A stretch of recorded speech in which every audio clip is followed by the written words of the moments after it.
absolutamente simple? Bienvenidos a un nuevo episodio de Teología Filosófica. Hoy vamos a tratar el tema de la simplicidad divina. La doctrina de la simplicidad divina es una de las doctrinas centrales del teísmo clásico, del teísmo de grandes autores de la tradición occidental, como San Agustín, San Anselmo, Santo Tomás de Aquino y otros. Sin embargo, a pesar de ser una de las doctrinas centrales del teísmo clásico, es también actualmente una de las más cuestionadas por los filósofos. Y no me refiero únicamente a filósofos ateos, sino principalmente a autores teístas. Hay muchos autores teístas, principalmente en la tradición de la filosofía analítica, que cuestionan y objetan la doctrina de la simplicidad divina. Antes de seguir adelante, quería decirles que no me olvido de lo prometido. Yo he hecho un episodio introductorio sobre las 5 vías de Tomás de Aquino y prometí que iba a tratar cada vía individualmente. Pero recuerden también ustedes que yo hice una encuesta en el canal y en esa encuesta había 4 temas y de los 4 temas que salieron elegidos por la audiencia, ¿no? El primero fue el de las 5 vías, ya hemos hecho entonces ese video introductorio sobre las 5 vías, y el segundo tema era el de la simplicidad divina. Así que voy a desarrollar ahora este tema y luego los siguientes que salieron en la encuesta, y cuando acabe con eso retomaré las vías de Tomás de Aquino. El episodio sobre la simplicidad divina, este episodio, va a tener fundamentalmente 2 partes. En esta primera parte voy a explicar, primero, en qué consiste la doctrina de la simplicidad divina. Segundo, cuál es la motivación fundamental del teísmo clásico para sostener la doctrina de la simplicidad divina. Y tercero, qué argumentos filosóficos se pueden esgrimir a favor de la doctrina de la simplicidad divina. En la segunda parte de este episodio voy a exponer algunas objeciones contemporáneas, principalmente las objeciones de Alvin Plantinga a la doctrina de la simplicidad divina y algunos intentos de respuesta o solución a esas objeciones. Les anticipo que va a ser un capítulo muy cargado conceptualmente, muy heavy, así que estén preparados, ya están avisados de que va a ser así. Así que vamos a ello.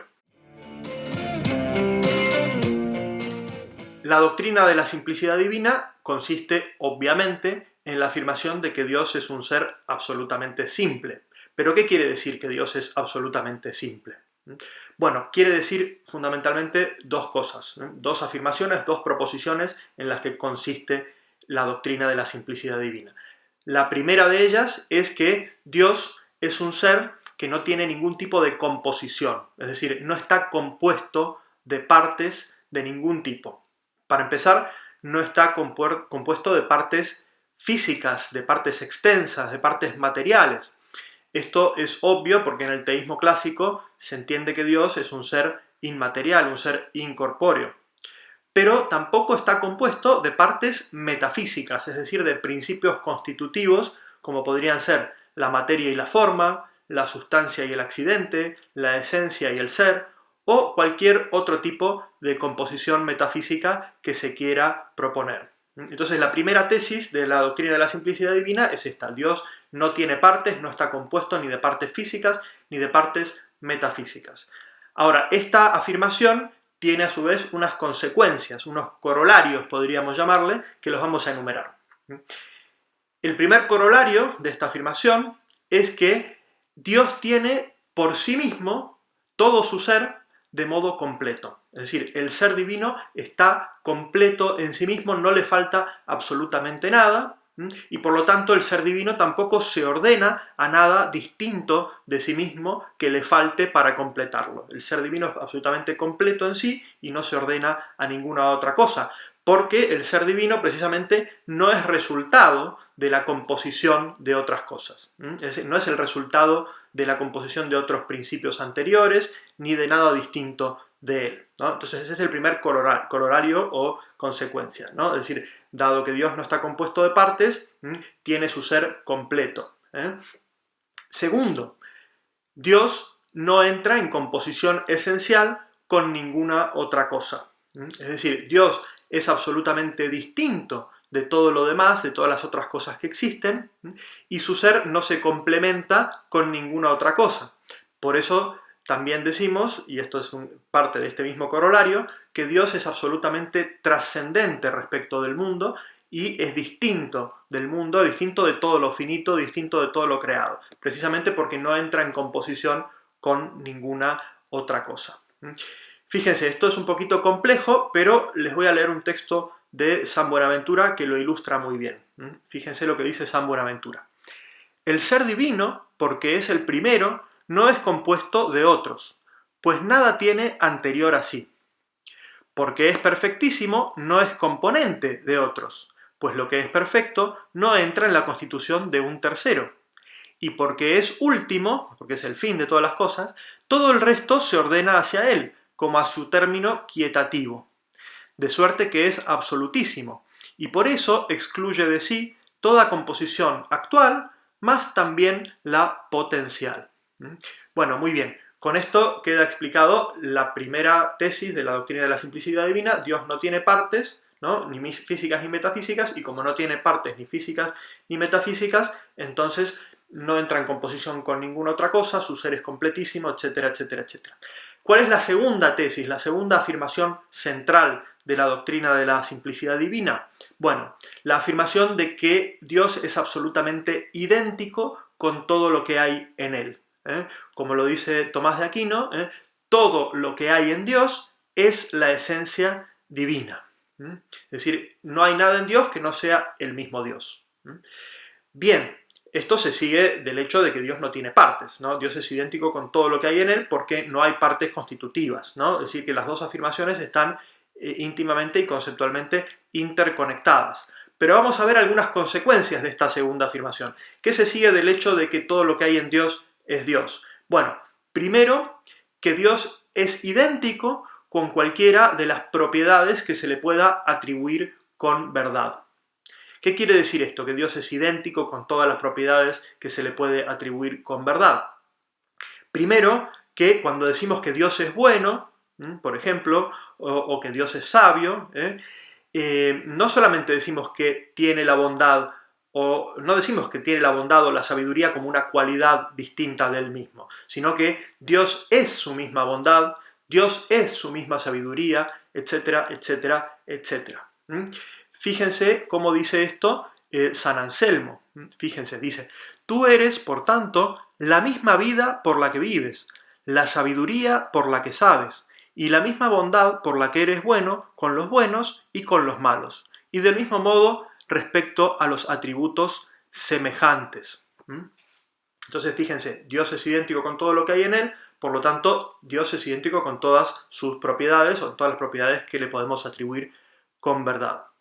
Al mismo tiempo, segundo corolario de esta segunda afirmación, es que ninguna de las propiedades que Dios tiene, las tiene de modo parcial, sino que las tiene de modo ilimitado. Es decir, cuando decimos que Dios es bueno y que Dios es su misma bondad, al mismo tiempo decimos que Dios es la bondad. Cuando decimos que Dios es sabio y es su misma sabiduría, al mismo tiempo decimos que es la sabiduría, es decir, es la bondad sin límite, la sabiduría sin límite. Porque si tuviera la sabiduría o la bondad de modo parcial, entonces en él habría composición. Una cosa sería ser Dios y otra cosa sería la cualidad en virtud de la cual Dios es bueno, es sabio, etcétera, etcétera. Entonces, Dios es la bondad de la que participan todas las otras cosas buenas, Dios es la sabiduría de la que participan todas las otras cosas que tienen sabiduría. Fíjense cómo razona esto San Buenaventura con mucha profundidad. Les leo. Puesto que Dios posee la sabiduría, o es la misma sabiduría o no. Si Dios es la sabiduría, tengo lo que buscaba. Si no lo es y es sabio por la sabiduría, es sabio por algo diverso de sí mismo. Luego, si la sabiduría la ha recibido de otro, también de otro ha recibido la perfección. Luego, no es Dios. Dios tiene que ser la sabiduría, la bondad, la verdad, etcétera, etcétera, porque si no tendría estas perfecciones o estas cualidades recibidas de otro. Y por último, el tercer corolario o consecuencia de la segunda tesis, ¿no? La segunda tesis, recuerden, Dios es idéntico con todo lo que hay en él. El tercer corolario o consecuencia es que Dios no solo es idéntico con todo lo que hay en él, sino que a su vez todas las propiedades que predicamos de Dios son en Dios mismo una y la misma realidad, y por lo tanto son en Dios esas propiedades idénticas entre sí. Es decir, que la sabiduría divina no es algo distinto de la bondad divina, realmente. La justicia divina no es algo realmente distinto de la misericordia divina, y así con todos los otros atributos. Fíjense cómo lo explica San Anselmo. Dice así: luego, la vida, la sabiduría y las demás perfecciones no son partes de ti, sino que son todas uno, y cada una de ellas todo lo que tú eres, y lo que son todas las demás. Es decir, que en Dios todos los atributos, todas las perfecciones se identifican entre sí. Como se puede ver, esta doctrina de la simplicidad divina es una doctrina bastante radical, ¿no? Es una doctrina muy radical porque implica, desde el punto de vista lógico, un esfuerzo muy grande por comprender cómo puede ser que una realidad existente, concreta, individual, como se supone que es Dios, sea al mismo tiempo idéntica con las propiedades que tiene, y que a su vez estas propiedades sean idénticas entre sí y sin embargo las nombremos con nombres diferentes. ¿Qué sentido tiene todo esto, no? Parece que sume a Dios en una especie de confusión, ¿no? O alguno podría pensar esto, ¿no? Efectivamente, la doctrina de la simplicidad divina es una doctrina muy, muy, muy radical. Pero yo sinceramente creo que no es más radical que el teísmo mismo. Es decir, que la misma afirmación de la existencia de Dios, es decir, la existencia de que existe una realidad última, completamente diferente de todo cuanto conocemos, que es a su vez una causa incausada, que es una causa incausada que precontiene de modo unido toda la perfección de aquello que crea, etcétera, etcétera, etcétera, no es menos radical que la afirmación de la simplicidad divina. Con lo cual, si uno tiene buenas razones para aceptar el teísmo, es decir, para aceptar la existencia de una primera causa incausada que precontiene toda la perfección de todas las cosas, etcétera, etcétera, etcétera, tampoco le tiene que resultar muy radical dar el paso a afirmar la simplicidad divina. En todo caso, lo que tendrá que explicar es cómo esa doctrina de la simplicidad divina, aunque no sea del todo comprensible, no implica contradicción. Pero si hay buenas razones para sostener el teísmo, y el teísmo incluye como una parte esencial, ¿no?, la afirmación de la simplicidad divina, pues entonces simplemente uno la puede aceptar siempre que esta doctrina no implique ninguna contradicción. Muy bien, acabamos de decir que la doctrina de la simplicidad divina es una doctrina esencial o una parte muy importante del teísmo clásico.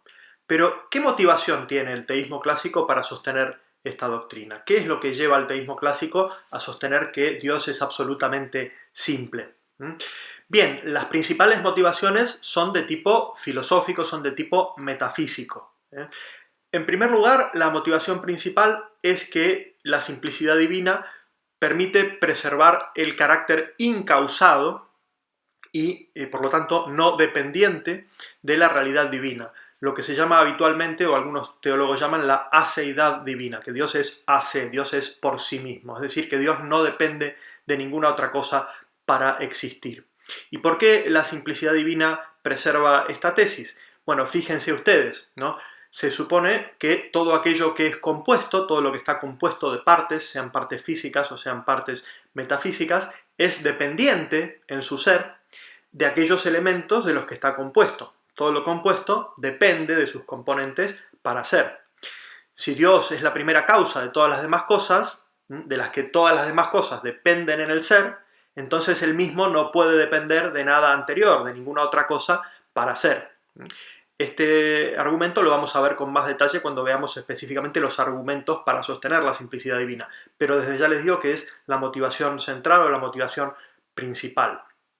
En segundo lugar, también la simplicidad divina permite afirmar y preservar la unicidad de Dios, no solo en el sentido de afirmar que solamente hay un único Dios, sino en el sentido de afirmar que la unidad de Dios es la unidad absoluta, la unidad máxima. Es decir, si Dios es el primer ente y la primera causa de todas las cosas, su unidad tiene que ser la máxima o tiene que ser una unidad absoluta. Y eso se garantiza mediante la simplicidad. Fíjense cómo lo dice San Anselmo. En efecto, lo que es compuesto de partes no es totalmente uno, sino que de algún modo es múltiple y diverso de sí mismo, y puede ser descompuesto en la realidad y en el entendimiento. Esto es impropio de ti, mejor que el cual no se puede pensar nada. Por lo tanto, si Dios fuese compuesto, no sería completamente uno. Muy bien. En tercer lugar, hay una motivación muy importante para sostener la doctrina de la simplicidad divina, y es que este atributo permite fundamentar otros atributos que también son muy importantes para el teísmo clásico. Por ejemplo, la impasibilidad divina. La impasibilidad, la imposibilidad de que Dios padezca o sufra nada, ¿no? Solo puede sufrir o solo puede padecer aquello que es compuesto, ¿verdad? Por lo tanto, si Dios no fuese simple, no sería impasible, ¿no? En segundo lugar, también la inmutabilidad, ¿no? Se supone que Dios es un ser eterno y por lo tanto inmutable, completamente inmutable, ¿no? Pero bueno, la inmutabilidad está garantizada también por la simplicidad. ¿Por qué? Porque solo puede cambiar, solo puede transformarse, solo es mudable, ¿no? Aquello que es compuesto, es decir, aquello que tiene algo que permanece y algo que cambia, ¿no? Solamente se puede cambiar entonces si hay una composición entre el sujeto que permanece y aquellas afecciones o determinaciones que pierde o que adquiere. Por lo tanto, si Dios es absolutamente simple, si Dios no está compuesto de partes físicas ni metafísicas, por lo tanto será también inmutable, ¿no? Fíjense cómo lo expresa el propio Tomás de Aquino, se los leo. En todo lo que se mueve se encuentra alguna composición. Ahora bien, se ha mostrado más arriba que en Dios no hay ninguna composición, sino que es completamente simple. Por esto es manifiesto que Dios no puede moverse. De nuevo, entonces la simplicidad garantiza la inmutabilidad, y como garantiza la inmutabilidad, garantiza también la eternidad. ¿Por qué? Porque solamente puede ser eterno aquello que no cambia, ¿no? Si el tiempo, como dice Aristóteles, es la medida del movimiento, es decir, solamente puede haber tiempo en aquellas cosas que cambian, que son mudables, ¿no? Por lo tanto, aquello que no cambia, que es inmutable, será eterno. Por lo tanto, la eternidad divina también está indirectamente garantizada por la simplicidad, ¿no? En general, podríamos decir que la simplicidad divina es la piedra angular de todos los atributos negativos de Dios, es decir, de todas esas cosas que nosotros tenemos que negar de Dios o remover de Dios o quitar de Dios porque implican algún tipo de imperfección, ¿no? Entonces la simplicidad implica la negación de la composición, la inmutabilidad implica la negación del movimiento, etcétera, etcétera. Todos los atributos negativos se fundan de alguna forma u otra en la simplicidad de Dios. Otra motivación para sostener la doctrina de la simplicidad divina es que permite solucionar algunos problemas especulativos del teísmo. Voy a mencionar solo uno, podría mencionar otros, pero voy a mencionar solo el famoso dilema de Eutifrón. Si ustedes recuerdan el diálogo de Platón, ¿no?, en el que se plantea el dilema de Eutifrón, el dilema es el siguiente: las cosas son buenas porque los dioses las quieren, ¿no?, o porque los dioses las quieren, o mejor dicho, los dioses las quieren porque son buenas, perdón el lapsus. Planteado en términos de teísmo clásico sería: las cosas son buenas porque Dios las quiere, ¿no?, o porque son buenas, Dios las quiere. La bondad de las cosas, y en última instancia también el fundamento metafísico del orden moral, depende de lo que las cosas son en sí mismas o depende de la voluntad de Dios.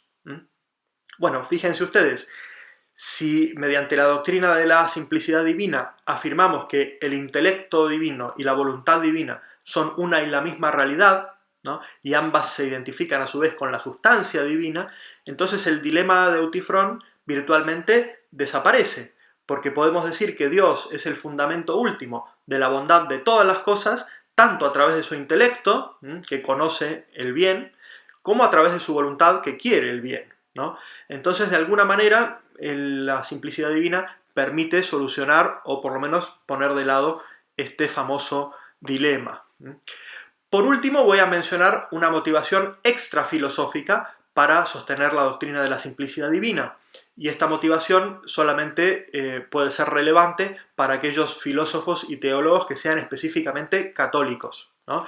¿Por qué? porque el Concilio de Letrán, ¿no?, declaró de manera solemne que Dios es una sustancia o naturaleza completamente simple, de tal manera que aquellos filósofos y teólogos que acepten la revelación cristiana tal como la presenta la Iglesia Católica a través de su magisterio, entonces están necesariamente obligados a aceptar esta doctrina y luego pues tendrán que dar una justificación de tipo filosófico, pero no la pueden dejar de lado, ¿no? Por eso también es verdad que en general los filósofos teístas que más recientemente han negado la simplicidad divina suelen ser filósofos de confesiones no católicas, que no se ven compelidos a aceptar la doctrina de la simplicidad divina porque aparezca en el magisterio, y si pueden encontrar formas quizá menos radicales de mantener algunos atributos divinos que consideran esenciales, por ejemplo la máxima perfección de Dios, la bondad moral, la omnisciencia, etc.,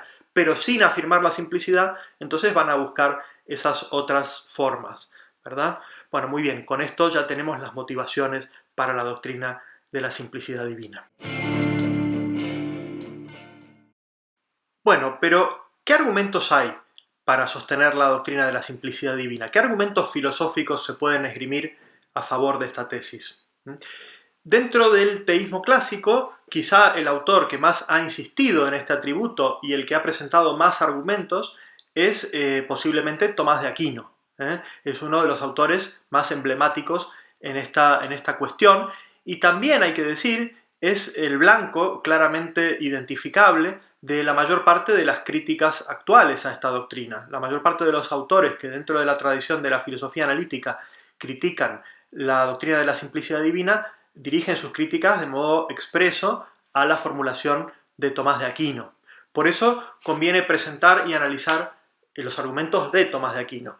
Y aunque Tomás de Aquino defiende la simplicidad divina en muchas de sus obras, casi en la mayoría, ¿no?, sin embargo, nos vamos a centrar en los argumentos de la Suma Teológica porque son los argumentos más conocidos. Tomás de Aquino trata el tema de la simplicidad divina en la cuestión 3, esto es, inmediatamente después de haber probado la existencia de Dios a través de sus famosas 5 vías, ¿no? Él termina la cuestión 2, ya ha probado la existencia de Dios, y en el prólogo, en la introducción a la cuestión 3, presenta su planteamiento de lo que podríamos llamar teología negativa. Es decir, la idea de que de Dios podemos conocer más lo que no es que lo que es. Recuerden ustedes que para Tomás de Aquino solamente podemos conocer a Dios a través de las cosas creadas, y las cosas creadas representan a Dios imperfectamente, porque Dios es infinito y las cosas creadas son finitas. De tal manera que la esencia de Dios, la naturaleza de Dios, no es accesible a nuestra inteligencia de modo directo, y es más adecuado conocer de Dios lo que no es que lo que realmente es. Fíjense cómo lo dice el propio Tomás de Aquino. Una vez conocido si algo es decir, si algo existe, las 5 vías, resta preguntarse cómo es, para conocer acerca de él qué es.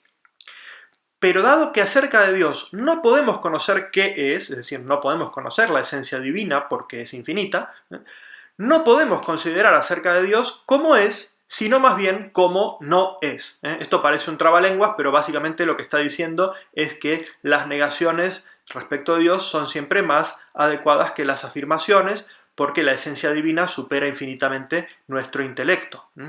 Y continúa, ahora bien, puede mostrarse sobre Dios como no es, removiendo de él, es decir, quitando, negando de él, todas aquellas cosas que no le convienen, es decir, que no corresponden con su naturaleza. Como por ejemplo la composición, el movimiento y otras cosas por el estilo, ¿no? Entonces, la teología negativa de Tomás de Aquino, es decir, el procedimiento de ir negando o removiendo de Dios todas las cosas que no convienen a él, comienza en la cuestión 3 con el tema de la simplicidad. Es decir, la simplicidad divina es la piedra angular de la teología negativa de Tomás de Aquino. Ahora bien, déjenme decir una cosa.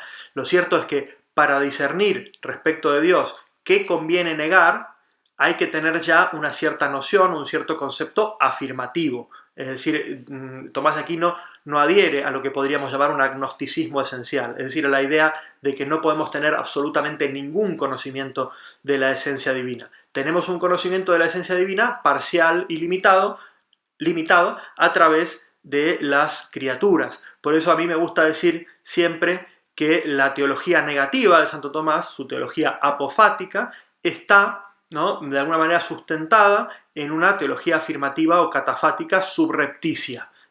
Pero esto es tema probablemente para otro vídeo, es decir, cómo se articula la afirmación y la negación en el conocimiento de Dios en Tomás de Aquino es un tema complicado y largo, ¿no? Sin embargo, hay que decir que para poder negar tenemos que ya conocer algo de la esencia divina. ¿Y qué conocemos ya de la esencia divina antes de empezar a negar? Bueno, para Tomás de Aquino, lo primero que conocemos sobre la esencia divina es aquello que está en el término de las 5 vías, en la conclusión de las famosas 5 vías, ¿no?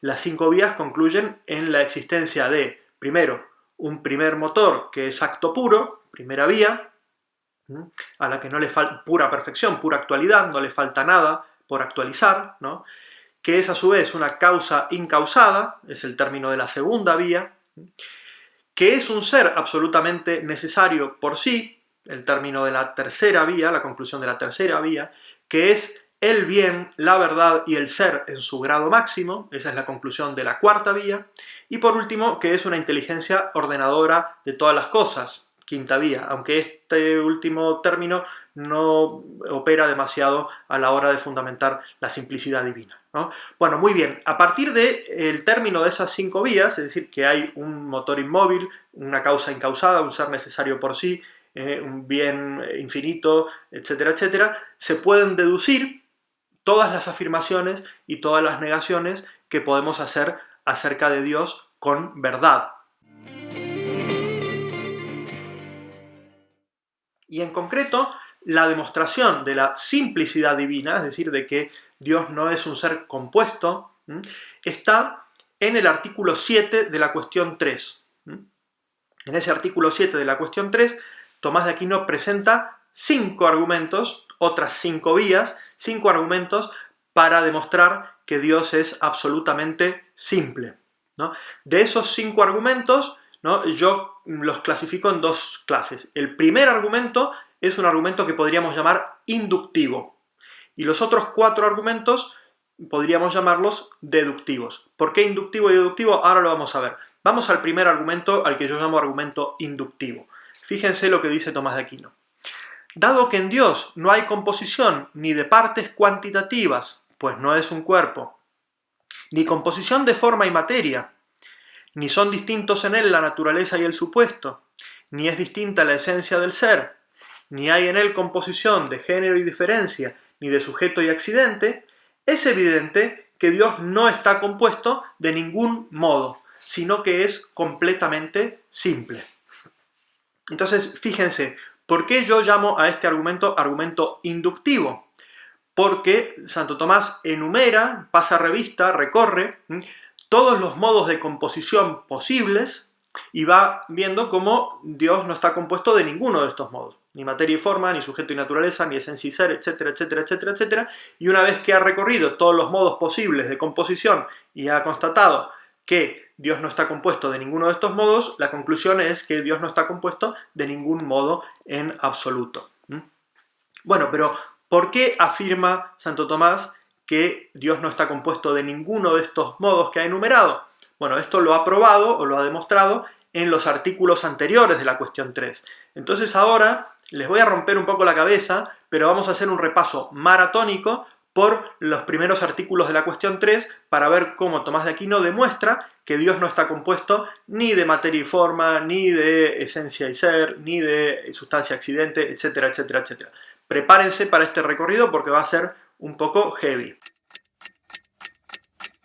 Bueno, fíjense ustedes, ¿no? En esa cuestión 3, en el primer artículo, lo primero que hace Santo Tomás es probar que Dios no puede ser cuerpo, ¿no? Dios no es cuerpo. ¿Cómo lo hace? Bueno, a su vez, mediante 3 argumentos. El primer argumento lo que viene a decir es lo siguiente. Dios es el primer motor inmóvil, ¿no? Hemos probado eso en la primera vía, ¿no? En segundo lugar, ningún cuerpo mueve si no es movido, ¿no? Lo propio de la naturaleza del cuerpo es el que recibe el movimiento de otra cosa, ¿no? Por lo tanto, si Dios es el primer motor inmóvil, no puede ser cuerpo de ninguna manera. Segundo argumento, se supone que Dios es ente en acto, es acto puro. Eso también se ha probado en la primera vía, ¿no? Por lo tanto, Dios no está de ningún modo en potencia. Y sin embargo, todo cuerpo está en potencia porque todo cuerpo es continuo. Y al ser continuo, es divisible en potencia al infinito. Por lo tanto, como Dios no está en potencia, no puede ser cuerpo de ninguna manera. Tercer argumento. Se supone que Dios es aquello que es sumamente noble y sumamente perfecto entre los entes, ¿no? Este es el resultado de la cuarta vía. Pero ¿qué pasa? Que todo cuerpo, no tiene su perfección por ser cuerpo, sino por algo sobreañadido. Porque entre los cuerpos, por ejemplo, los cuerpos vivientes son más perfectos que los no vivientes. Por lo tanto, la perfección del cuerpo viviente no le viene de ser cuerpo, sino de otra perfección sobreañadida.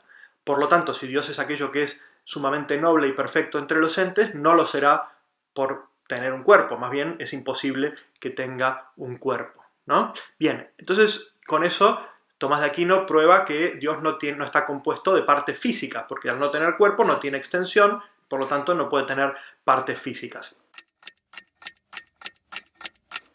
En segundo lugar, en la cuestión 3, artículo 2, Tomás de Aquino prueba que Dios no puede estar compuesto de materia y forma, ¿no? Materia y forma son, según Aristóteles, al que Tomás de Aquino sigue en este punto, materia y forma son los coprincipios que componen todo ente físico, todo ente que encontramos en la naturaleza.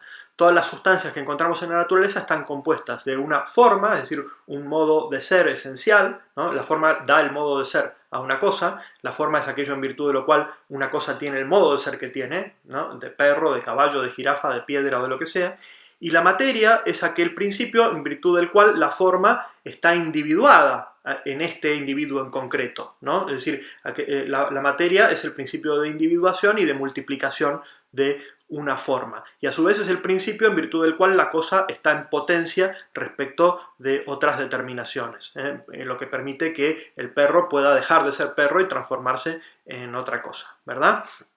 Bien, ¿por qué Dios no puede estar compuesto de materia y forma, es decir, de estos dos coprincipios?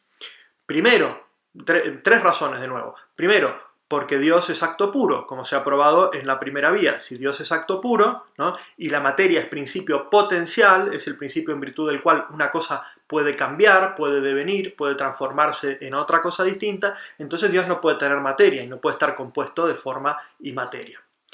Segunda razón, todo lo que está compuesto de forma y materia tiene su perfección en virtud de la forma, que es lo que le da el modo de ser, ¿no? Pero ¿qué pasa? Que Dios no es bueno por participación, sino bueno por esencia. Las cosas que están compuestas de materia y forma son buenas por participación, porque participan de una forma en una materia determinada. Pero Dios es bueno y perfecto por esencia, como se probó en la cuarta vía. Por lo tanto, Dios no puede estar compuesto de materia y forma. Tercera razón por la que Dios no puede estar compuesto de materia y forma, porque Dios se supone, según el término de la segunda vía, que es un agente o una causa eficiente perfecta. Ahora bien, todo lo que obra, todo lo que actúa, toda causa, obra en virtud de su forma, es decir, del principio que lo hace ser lo que es, ¿no? El pato hace cuac porque es pato, porque tiene una forma de pato. El perro ladra porque es perro, etcétera, etcétera. El obrar sigue al ser, la operación de una cosa sigue al modo de ser de la cosa, sigue a la forma, se funda, se basa en la forma. Por lo tanto, si Dios es el agente perfecto, no puede tener materia, porque la materia es aquello que hace que la forma esté limitada o participada o recibida y que el agente no sea perfecto, ¿no? Si Dios es agente perfecto, por lo tanto, no puede estar compuesto de materia y forma. Bueno, a su vez, en las cosas encontramos una composición entre lo que llamamos el sujeto y la esencia o la naturaleza. El sujeto es aquello en virtud de lo cual este individuo es este individuo, por ejemplo, en virtud de lo cual este perro, es Sultán y no Bobby. Y la naturaleza es aquello en virtud de lo cual Bobby es un perro y Sultán también es un perro, ¿no? Es decir, la naturaleza es el modo de ser de una cosa, que viene de la forma, y el sujeto es el individuo que posee esa forma determinada. Lo que viene a decir Tomás de Aquino en la cuestión 3, artículo 3, es que Dios tampoco está compuesto de sujeto y naturaleza. Es decir, en Dios no es distinto aquello en virtud de lo cual es Dios, en virtud de lo cual tiene su naturaleza, y aquello en virtud de lo cual es este Dios. ¿Se entiende? ¿No? Bueno, muy bien. ¿Y por qué en Dios no hay distinción entre sujeto y naturaleza? Entre aquello que lo hace ser esta realidad concreta y aquello que lo hace ser el tipo de realidad o el tipo de entidad que es.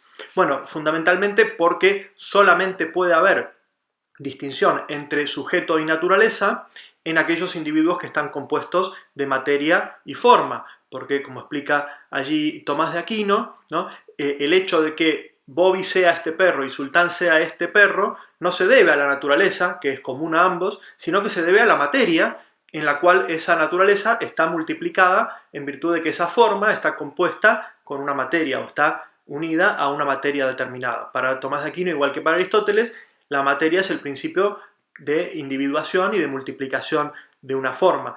Si hay alguna realidad que no esté compuesta de materia y forma, como es el caso de Dios, entonces tampoco va a estar compuesto de sujeto y naturaleza. Es decir, aquello en virtud de lo cual es Dios es lo mismo en virtud de lo cual es este Dios. Hay que decir, lo digo aquí entre paréntesis, que este es el caso también para Tomás de Aquino de los ángeles, es decir, las sustancias o criaturas que son puramente espirituales. Cada una de ellas se identifica con su propia esencia, se identifica con su propia naturaleza. Pero esto es un tema para otro vídeo probablemente que nunca voy a hacer, ¿no? Aquí lo que prueba Tomás de Aquino es que como Dios no está compuesto de sujeto y naturaleza, entonces Dios es su misma esencia, es su misma naturaleza. Pero no solo eso, sino que para Tomás de Aquino Dios tampoco está compuesto de esencia y ser, sino que en Dios la esencia y el ser se identifican. Dios es su mismo ser. Esto no ocurre en ninguna otra realidad, ¿no? Todas las otras realidades que son creadas, que son criaturas, que son distintas de Dios, en todas las otras realidades se distingue la esencia del ser. Es decir, el ser es aquello en virtud de lo cual algo es ente, en acto, ¿no? Y la esencia es aquello en virtud de lo cual es ente de un determinado modo, parcial, participado, etcétera, etcétera, ¿no? ¿Y por qué Dios no tiene composición de esencia y ser, ¿no? Bueno, fíjense, de nuevo Tomás de Aquino da aquí 3 argumentos para mostrar que en Dios no hay composición de esencia y ser. Lo primero que dice es que todo lo que hay en un sujeto y no se identifica con la esencia de ese sujeto, entonces está en ese sujeto recibido o causado. Repito, ¿no?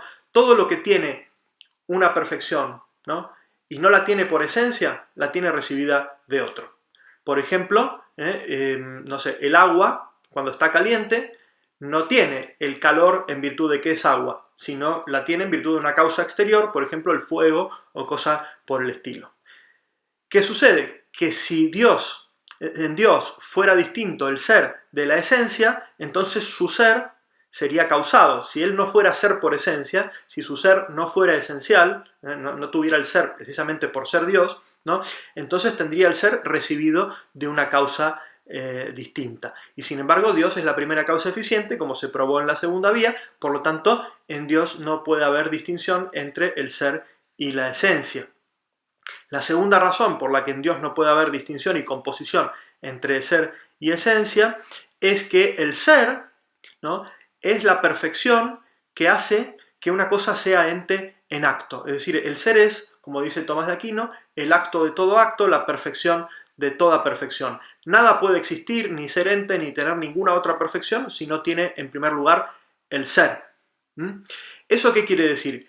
Que en las cosas en las que el ser y la esencia son distintas, la esencia está en potencia respecto del ser. Es decir, el ser actualiza la esencia recibe su perfección del ser. Pero ¿eso qué quiere decir? Que entonces las cosas en las cuales hay composición de esencia y ser, ¿no?, son compuestas de potencia y acto, porque la esencia es potencia respecto del acto de ser. Pero entonces no son acto puro. Las cosas que tienen composición de esencia y ser no son el acto puro. Y sin embargo, Dios es acto puro, en Él nada hay potencial, como se ha probado en la primera vía, por lo tanto en Dios no puede haber composición de esencia y ser. Y la tercera y última razón por la que Tomás de Aquino dice que en Dios no puede haber composición de esencia y ser, es que aquello que tiene ser y no es ser, es decir, todo aquello que participa el ser, pero no es el ser que tiene, ¿no? Por ejemplo, el perro es, pero no es ser, la jirafa es, pero no es ser, yo soy, pero no soy ser, tengo ser, y por lo tanto, si no soy el ser que tengo, lo tengo recibido, lo tengo por participación. Pero ¿qué pasa? Que hemos probado en la cuarta vía que Dios no es ser por participación, es ser por esencia, ¿no? Entonces, y además que hemos probado anteriormente que Dios es su misma esencia.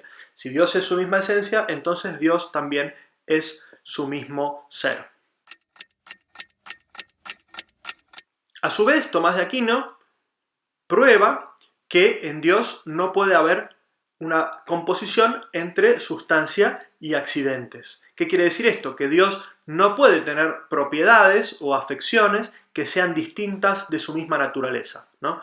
La distinción entre sustancia y accidentes es muy intuitiva y se puede entender. Una cosa es ser perro y otra cosa es ser blanco, ¿no? El perro es una sustancia, es un ser en sí, el blanco es una afección del perro. Pero ni el perro es perro por ser blanco, ni el blanco es blanco por ser perro, ni nada por el estilo, sino que hay muchas cosas que pueden tener esa afección, ¿no? Y por lo tanto hay una distinción entre la sustancia, el perro en este caso, y el accidente que recibe, que es la blancura.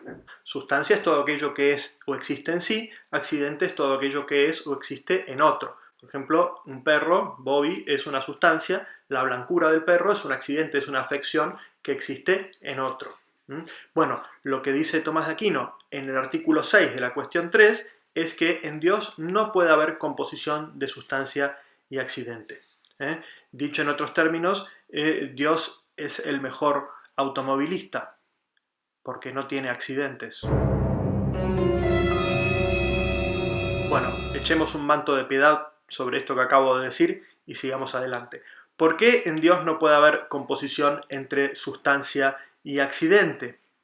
Bueno, fundamentalmente porque la composición entre sustancia y accidentes es también una composición acto-potencial.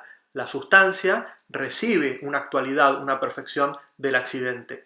El perro es blanco en virtud de la blancura del accidente que lo afecta. Por lo tanto, si la sustancia está en potencia respecto del accidente, ¿no? Eso implicaría que en todo lo que tiene composición de sustancia y accidente hay una composición de acto y potencia. Ahora bien, si Dios no está en potencia respecto de nada, entonces Dios no puede tener accidentes. Al mismo tiempo, como hemos visto, Dios es su mismo ser, ¿no? Ahora bien, solamente puede haber accidentes en aquellas cosas que no sean su propio ser, que no sean el ser. Porque al ser no se le puede añadir nada de afuera.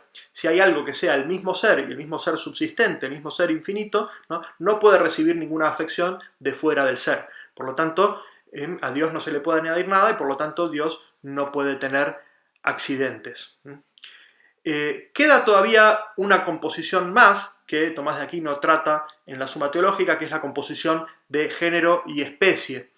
Estas se las perdono, no se las voy a explicar, pero daría también para mucho, ¿no? Se las perdono simplemente porque no es una composición propiamente metafísica. Las cosas no están compuestas de género y especie, no es una composición real, sino que es una composición lógica, es una composición que se da en nuestros conceptos en la medida en que están en nuestra mente. Pero entonces con esto damos por completa la inducción que hace Tomás de Aquino. Si Dios no puede estar compuesto, no puede tener cuerpo, no puede estar compuesto de materia y forma, no puede estar compuesto de sujeto y naturaleza, no puede estar compuesto de esencia y ser, no puede estar compuesto de sustancia y accidentes, entonces en Dios no hay ninguna composición ni física ni metafísica y con eso tenemos completado el primer argumento, el argumento inductivo, para probar que Dios es absolutamente simple. A continuación, Santo Tomás presenta otros argumentos, los que yo llamo argumentos deductivos, para probar la simplicidad divina. El primero de ellos es el siguiente, se los leo. Todo compuesto es posterior a sus componentes y es dependiente de ellos, Ahora bien, Dios es el primer ente, como se ha mostrado más arriba. Por lo tanto, no puede tener ninguna composición y por lo tanto tiene que ser absolutamente simple. ¿Qué quiere decir esto? Que si Dios fuese compuesto, dependería de otro para ser, ¿no? Pero como Dios es el primer ente, como se ha probado en la cuarta vía, por lo tanto no puede depender de otro para ser, por lo tanto no puede estar compuesto. El tercer argumento que utiliza Tomás de Aquino para probar la simplicidad divina es el siguiente, se los leo. Todo lo compuesto tiene causa, pues las cosas que son diversas no se unifican en algo uno, a no ser en virtud de una causa que las unifique. Ahora bien, Dios no tiene causa, como se ha mostrado más arriba, pues es la primera causa eficiente. Efectivamente, se ha mostrado en la segunda vía que Dios es la primera causa eficiente. Si todo lo compuesto es causado, por lo tanto, Dios no puede ser compuesto, tiene que ser absolutamente simple. Cuarto argumento para probar la simplicidad divina. Se los leo. En todo lo compuesto conviene que haya potencia y acto, o bien porque una de las partes es acto respecto de la otra, o bien en cambio porque todas las partes están en potencia con respecto al todo, lo cual no se da en Dios. Por lo tanto, Dios no puede estar compuesto. Sencillamente, ¿no?, lo que viene a decir aquí es que toda composición es una composición de potencia y acto. Y si Dios es acto puro, como se ha probado en la primera vía, entonces en él no puede haber ningún tipo de composición. Y el quinto y último argumento, ¿no?, es un poquito más complejo, viene a decir lo siguiente, ¿no?, parte de la siguiente premisa. Todo lo compuesto es algo que no conviene, es decir, no se identifica con alguna de sus partes, ¿no? Es decir, lo que está compuesto es distinto de las partes que lo componen. Y de aquí que se sigue. De aquí se sigue que en todo lo que es compuesto hay algo que no es el compuesto mismo, ¿no? En todo lo que es compuesto hay algo que no es el compuesto mismo.